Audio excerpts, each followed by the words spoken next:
Your subconscious mind as a partner in success. Success means successful living. A long period of peace, joy, and happiness on this plane may be termed success. The eternal experience of these qualities is the everlasting life spoken of by Jesus. The real things of life, such as peace, harmony, integrity, security, and happiness, are intangible. They come from the deep self of man. Meditating on these qualities builds these treasures of heaven in our subconscious. It is where moth and rust do not consume, and where thieves do not break through and steal. The 3 steps to success. Let us discuss 3 steps to success. The first step to success is to find out the thing you love to do, then do it. Success is in loving your work. Although, if a man is a psychiatrist, it is not adequate for him to get a diploma and place it on the wall. He must keep up with the times, attend conventions, and continue studying the mind and its workings. The successful psychiatrist visits clinics and reads the latest scientific articles. In other words, he is informed in the most advanced methods of alleviating human suffering. The successful psychiatrist or doctor must have the interest of his patients at heart. Someone may say, "How can I put the first step into operation? I do not know what I should do." In such a case, pray for guidance as follows. The infinite intelligence of my subconscious mind reveals to me my true place in life. Repeat this prayer quietly, positively, and lovingly to your deeper mind. As you persist with faith and confidence, the answer will come to you as a feeling, a hunch, or a tendency in a certain direction. It will come to you clearly and in peace, and as an inner silent awareness. The second step to success is to specialize in some particular branch of work and know more about it than anyone else. For example, if a young man chooses chemistry as his profession, he should concentrate on one of the many branches in this field.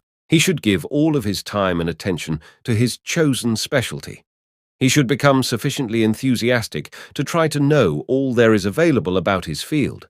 If possible, he should know more than anyone else. The young man should become ardently interested in his work and should desire to serve the world. He that is greatest among you, let him become your servant.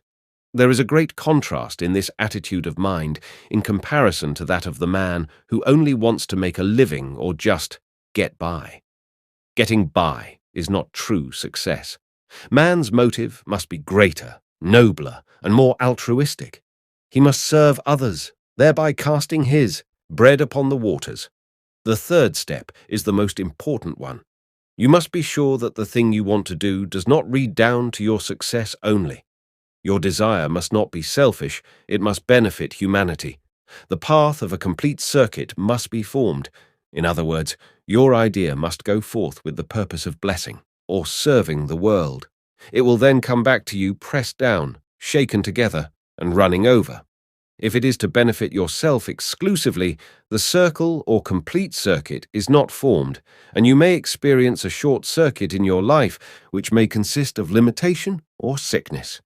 The measure of true success. Some people may say, but Mr. James made a fortune in selling fraudulent oil stock. A man may seem to succeed for a while, but the money he obtained by fraud usually takes wings and flies away.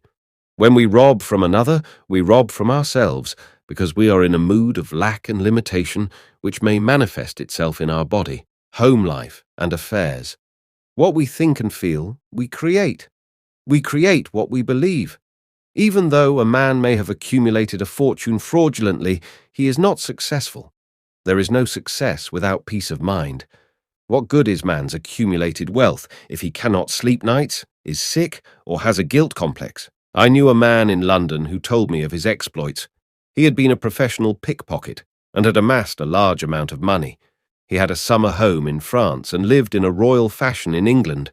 His story was that he was in constant dread of being arrested by Scotland Yard. He had many inner disorders, which were undoubtedly caused by his constant fear and deep-seated guilt complex. He knew he had done wrong. This deep sense of guilt attracted all kinds of trouble to him. Subsequently, he voluntarily surrendered to the police and served a prison sentence. After his release from prison, he sought psychological and spiritual counsel and became transformed. He went to work and became an honest, law-abiding citizen. He found what he loved to do and was happy. A successful person loves his work and expresses himself fully. Success is contingent upon a higher ideal than the mere accumulation of riches. The man of success is the man who possesses great psychological and spiritual understanding. Many of the great industrialists today depend upon the correct use of their subconscious minds for their success. There was an article published some years ago about Flagler, an oil magnate. He admitted that the secret of his success was his ability to see a project in its completion. For instance, in his case, he closed his eyes, imagined a big oil industry, saw trains running on tracks, heard whistles blowing, and saw smoke. Having seen and felt the fulfillment of his prayer, his subconscious mind brought about its realization. If you imagine an objective clearly, you will be provided with the necessities, in ways you know not of, through the wonder-working power of your subconscious mind. In considering the 3 steps to success, you must never forget the underlying power of the creative forces of your subconscious mind. This is the energy in back of all steps in any plan of success. Your thought is creative.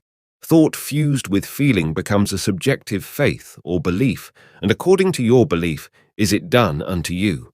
Knowledge of a mighty force in you, which is capable of bringing to pass all your desires, gives you confidence and a sense of peace. Whatever your field of action may be, you should learn the laws of your subconscious mind. When you know how to apply the powers of your mind, and when you are expressing yourself fully and giving of your talents to others, you are on the sure path to true success. If you are about God's business, or any part of it, God, by his very nature, is for you, so who can be against you? With this understanding, there is no power in heaven or on earth to withhold success from you. How he made his dream come true. A movie actor told me that he had very little education, but he had a dream as a boy of becoming a successful movie actor. Out in the field, mowing hay, driving the cows home, or even when milking them, he said, "I would constantly imagine I saw my name in big lights at a large theatre. I kept this up for years until finally I ran away from home. I got extra jobs in the motion picture field, and the day finally came when I saw my name in great big lights, as I did when I was a boy." Then he added, "I know the power of sustained imagination to bring success." His dream pharmacy became a reality. 30 years ago, I knew a young pharmacist who was receiving $40 a week plus commission on sales. After 25 years, he said to me, "I will get a pension and retire." I said to this young man, "Why don't you own your own store? Get out of this place. Raise your sights. Have a dream for your children. Maybe your son wants to be a doctor. Perhaps your daughter desires to be a great musician." His answer was that he had no money.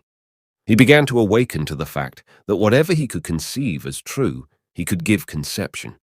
The first step toward his goal was his awakening to the powers of his subconscious mind, which I briefly elaborated on for his benefit.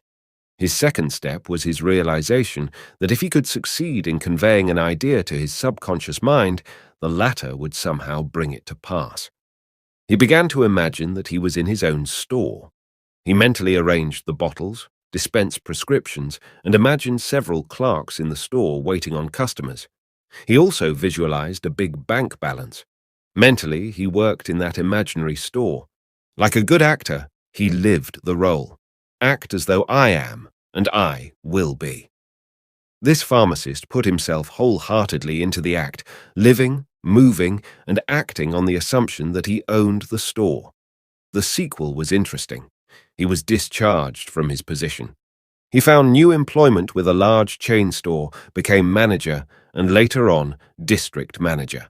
He saved enough money in 4 years to provide a down payment on a drugstore of his own.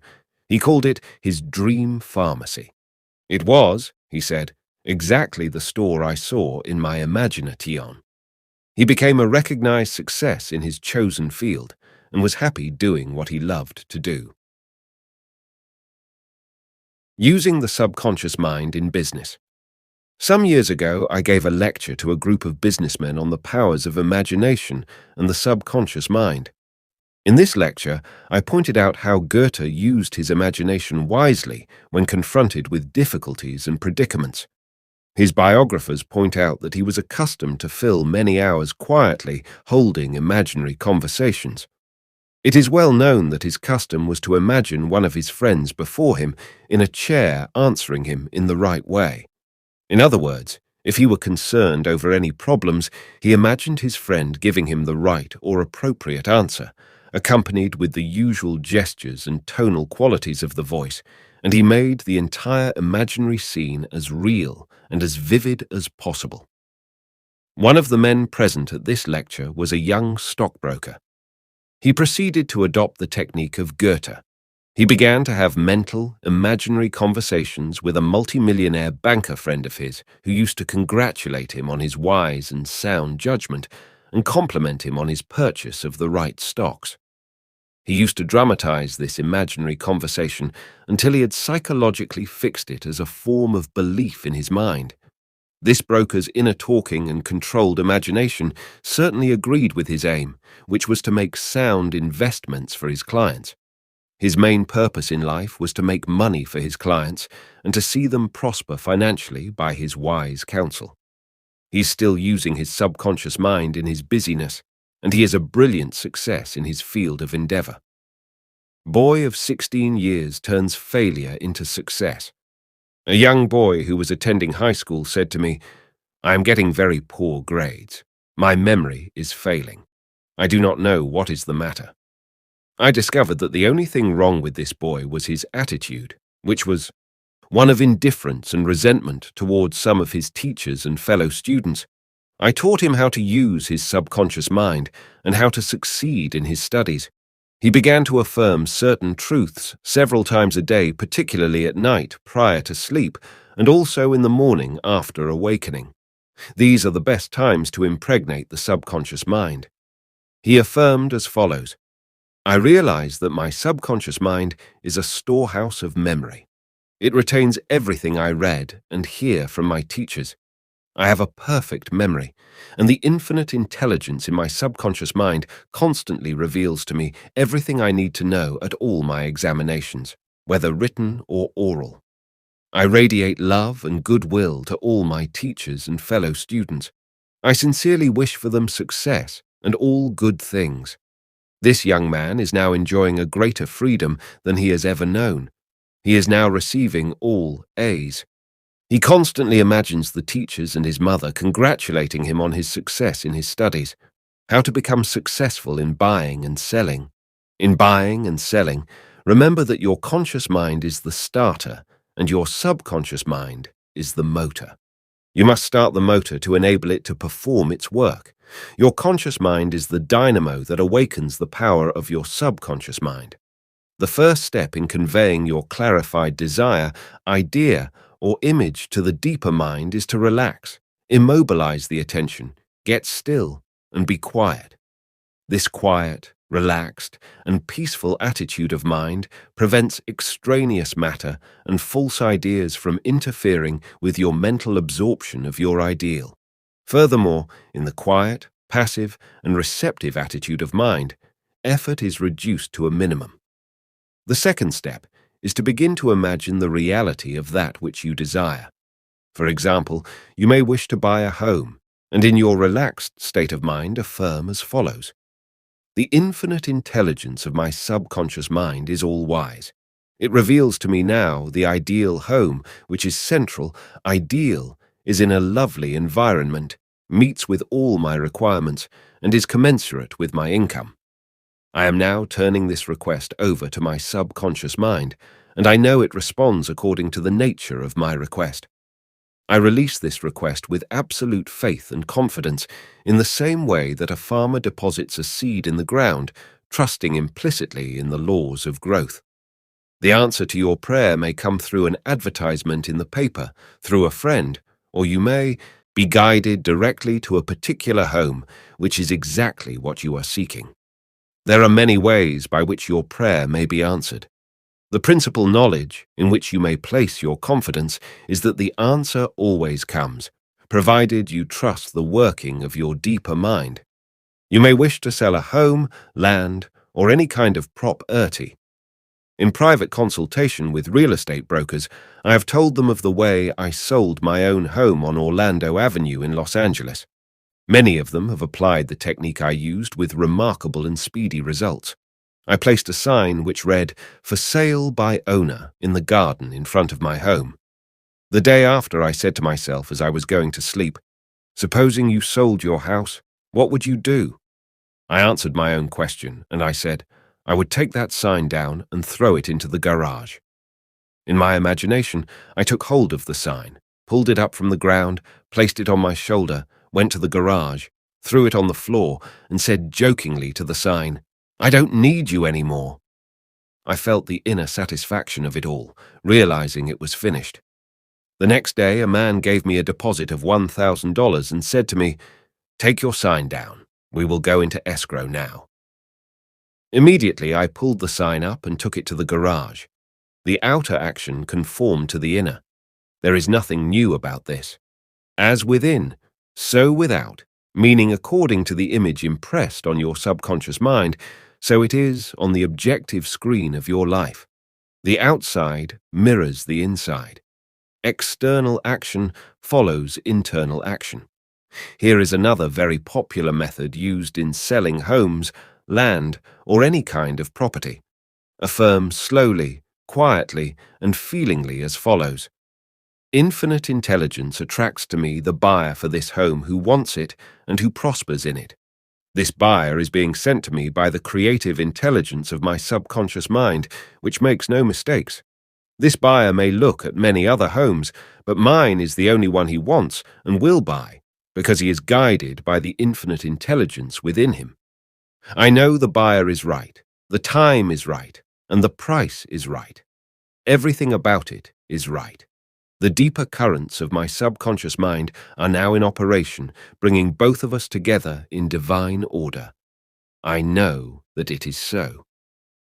Remember always that what you are seeking is also seeking you, and whenever you want to sell a home or property of any kind, there is always someone who wants what you have to offer. By using the powers of your subconscious mind correctly, you free your mind of all sense of competition and anxiety in buying and selling. How she succeeded in getting what she wanted. There is a young lady who regularly comes to my lectures and classes. She had to change buses 3 times. It took her 1.5 hours each time to come to the lectures. In one lecture, I explained how a young man who needed a car in his work received one. She went home and experimented as outlined in my lecture. Here is her letter in part, narrating her application of my method and published by her permission. Dear Dr. Murphy, this is how I received a Cadillac car. I wanted one to come to the lectures regularly. In my imagination, I went through the identical process I would go through if I were actually driving a car. I went to the showroom, and the salesman took me for a ride in one. I also drove it several blocks. I claimed the Cadillac car as my own over and over again. I kept the mental picture of getting into the car, driving it, feeling the upholstery, etc., consistently for over 2 weeks. Last week, I drove to your lectures in a Cadillac. My uncle in Inglewood passed away and left me his Cadillac and his entire estate. A success technique employed by many outstanding executives and businessmen. There are many prominent businessmen who quietly use the abstract term success over and over many times a day until they reach a conviction that success is theirs. They know that the idea of success contains all the essential elements of success. Likewise, you can begin now to repeat the word success to yourself with faith and conviction. Your subconscious mind will accept it as true of you, and you will be under a subconscious compulsion to succeed. You are compelled to express your subjective beliefs, impressions, and convictions. What does success imply to you? You want, undoubtedly, to be successful in your home life and in your relationship with others. You wish to be outstanding in your chosen work or profession. You wish to possess a beautiful home and all the money you need to live comfortably and happily. You want to be successful in your prayer life and in your contact with the powers of your subconscious mind. You are a businessman also because you are in the busyness of living. Become a successful businessman by imagining yourself doing what you long to do and possessing the things you long to possess. Become imaginative. Mentally participate in the reality of the successful state. Make a habit of it. Go to sleep feeling successful every night and perfectly satisfied, and you will eventually succeed in implanting the idea of success in your subconscious mind. Believe you were born to succeed, and wonders will happen as you pray. Profitable Pointers 1. Success means successful living. When you are peaceful, happy, joyous, and doing what you love to do, you are successful. 2. Find out what you love to do and then do it. If you don't know your true expression, ask for guidance and the lead will come. 3. Specialize in your particular field and try to know more about it than anyone else. 4. A successful man is not selfish. His main desire in life is to serve humanity. 5. There is no true success without peace of mind. 6. A successful man possesses great psychological and spiritual understanding. 7. If you imagine an objective clearly, you will be provided with the necessities through the wonder-working power of your subconscious mind. 8. Your thought fused with feeling becomes a subjective belief, and according to your belief is it done unto you. 9. The power of sustained imagination draws forth the miracle, working powers of your subconscious mind. 10. If you are seeking promotion in your work, imagine your employer, supervisor, or loved one congratulating you on your promotion. Make the picture vivid and real. Hear the voice, see the gestures, and feel the reality of it all. Continue to do this frequently, and through frequent occupancy of your mind, you will experience the joy of the answered prayer. 11. Your subconscious mind is a storehouse of memory. For a perfect memory, affirm frequently. The infinite intelligence of my subconscious mind reveals to me everything I need to know at all times, everywhere. 12. If you wish to sell a home or property of any kind, affirm slowly, quietly, and feelingly as follows. Infinite intelligence attracts to me the buyer for this house or property who wants it and who prospers in it. Sustain this awareness, and the deeper currents of your subconscious mind will bring it to pass. 13. The idea of success contains all the elements of success. Repeat the word success to yourself frequently with faith and conviction, and you will be under a subconscious compulsion to succeed.